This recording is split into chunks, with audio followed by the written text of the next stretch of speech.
Welcome.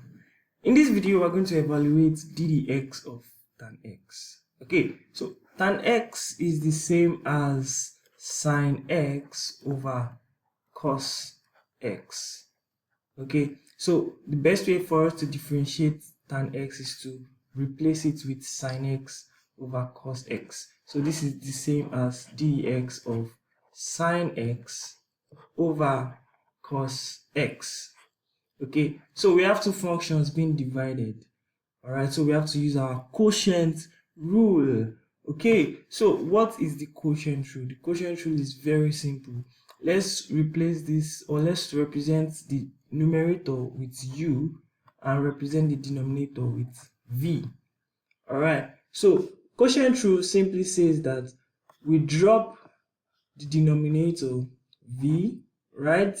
Then we differentiate the numerator u prime, minus we drop the numerator u, and then we differentiate the denominator v prime, and then we divide by the denominator squared.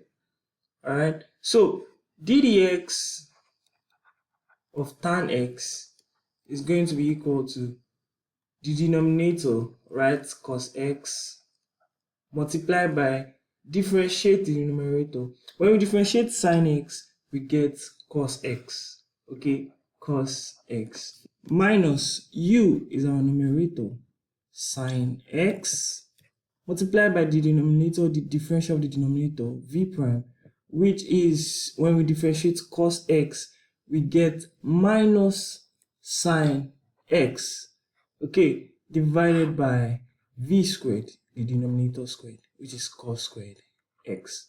And this gives us cos squared x plus minus times minus plus sine squared x divided by cos squared x. And so ddx of tan x becomes what? Cos squared x plus sine squared x is 1 over cos squared x.